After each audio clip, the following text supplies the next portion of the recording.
চৌঠা জুলাই 1902। স্বামী ব্রহ্মানন্দ এবং স্বামী শারদানন্দ দুজনেই কলকাতাতে খবরটা পেয়েই ছুটলেন বেলুড় মঠে। বিবেকানন্দের গত প্রাণ দেহের পাশে দাঁড়িয়ে হু হু করে কাঁদতে লাগলেন স্বামীজির রাখাল রাজা। রাজা রাজ্য চালাতে জানে। স্বামীজি বলতেন, শারদানন্দজি পাথরের মতো দাঁড়িয়ে আছেন।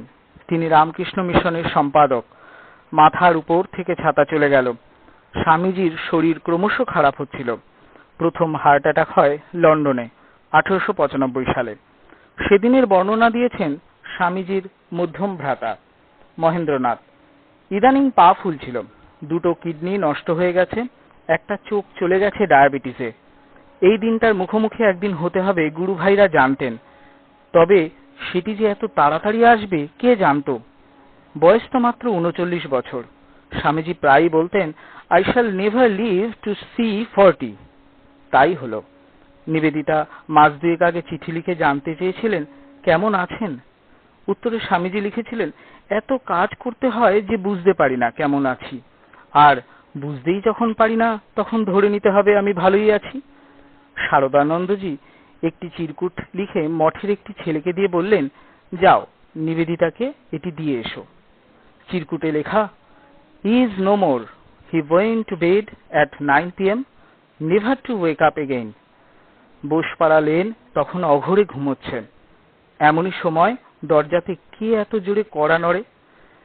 নিবেদিতা দরজা খুললেন, ছেলেটির হাত থেকে চিরকুট নিলেন, পড়লেন বাকরুদ্ধ নিবেদিতা। আকাশ ভেঙে মাথায় পড়ল। নিজেকে সামলে নিয়ে চললেন মঠের উদ্দেশ্যে। সবে ভোর হয়েছে। গৌরমোহন মুখার্জি স্ট্রিটের বাড়িতে একটি ছেলে এসে জানল এই খবর। খবরটি শুনে চিৎকার করে কেঁদে উঠলেন মা ভুবনেশ্বরী। বেশ তো ছিল, হঠাৎ কি হলো? পাশে ছোট ছেলে ভূপেন্দ্রনাথ দাঁড়িয়ে। মাকে বলল, বাবার যা ব্যারাম তাই হলো। পরের দিন বিশ্বনাথ দত্ত নরেনের বিয়ের জন্য কনে দেখতে যাবেন। শৌখিন মানুষ কি পরে যাবেন ঠিক করলেন। জল খাওয়ার পর থেকেই শুরু হলো বুকে ব্যথা, সাথে ঘাম। ভুবনেশ্বরী হাওয়া করতে লাগলেন। সব শেষ।